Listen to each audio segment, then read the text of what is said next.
మనం అందరితో మాట్లాడతాం. కానీ ఒక్కొక్కరితో ఒక్కొక్క విధంగా మాట్లాడతాం.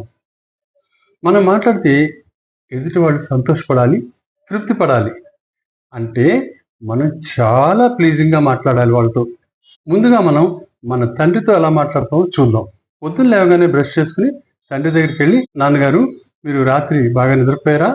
అని అడగాలి. తర్వాత భార్యతో, "ఏమేయ్! ఇవాళ టిఫిన్ ఏం చేస్తున్నావు? పెసరట్టా? అబ్బో! మా నాన్నగారికి పెసరట్టు అంటే చాలా ఇష్టం. నువ్వు ఓ పని చెయ్యి. పెసరట్టుని నేతిలో కాల్చు.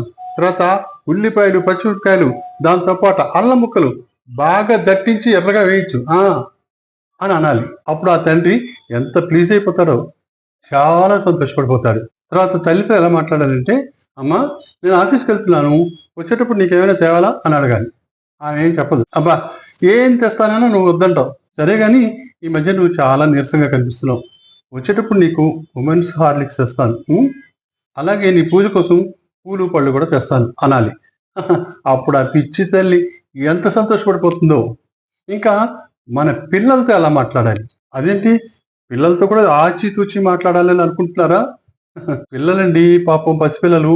వాళ్ళని మాత్రం సంతోషపెట్టొద్దా? మీరు మీ అబ్బాయి దగ్గరికెళ్తారు. వాడేమో పుస్తకంలో ఏవో బొమ్మలేసుకుంటూ ఉంటాడనమాట. మీరు చూడాలి. "అరే నానిగా! నువ్వు బొమ్మలేసేస్తున్నావా? అరెరెరెరె! అంత బాగేస్తున్నారా? ఏం బొమ్మది?" "కుక్క బొమ్మా?" అంటే వాడు, "కాదు పిల్లి" అంటాడు. అప్పుడు మీరు, "ఓరి ఓరి ఓరి! పిల్లి బొమ్మ నువ్వు చాలా బాగేశావురా అచ్చు కుక్కలాగా" అని మెచ్చుకుని ఇంత పెద్ద చాక్లెట్ తీసుకెళ్ళి వాడికివ్వాలి. అంతే. వాడికి ఎగిరి గంతులేస్తూ కేరింతలు కొడుతూ, "ఓ!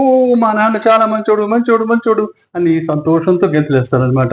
ఇంకా ఆఫీస్‌తో బాస్‌తో ఎలా మాట్లాడాలంటే, "సార్ మీరు చాలా ఇంటెలిజెంట్ సార్. ఇప్పటి వరకు నేను పనిచేసిన బాసుల్లో అందరికంటే మీరే ఇంటెలిజెంట్ సార్. మీరు మా స్టాఫ్ అందరిని చాలా బాగా చూసుకుంటారు సార్. ఏంటి సార్ ఆ ఫైలా అర్జెంటా? రేపివ్వమంటారా? రేపెందుకు సార్? నేను ఏమైనా లేట్ అవర్స్ కూర్చుని దాన్ని కంప్లీట్ చేసేస్తాను." ఇలా మాట్లాడి చూడండి. ఆ బాస్ ఎంత సంతోషిస్తాడో. మీకు ప్రమోషన్‌లకు కూడా రికమెండ్ చేస్తాడు. ఆ! సరేనయ్యా బాబు! ఇన్ని చెప్తున్నావు గానీ, పెళ్ళాంతో ఎలా మాట్లాడాలో నువ్వు చెప్పవేంటి అని అడుగుతున్నారా? పెళ్ళాంతో ఎలా మాట్లాడాలో నాకే కాదండి, ఈ ప్రపంచంలో ఎవ్వరికీ తెలీదు.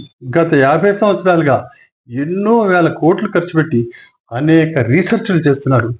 అయినా ఇప్పటికీ పెళ్ళాంతో ఎలా మాట్లాడాలో ఎవ్వరూ కనిపెట్టలేకపోయారు. ఆ!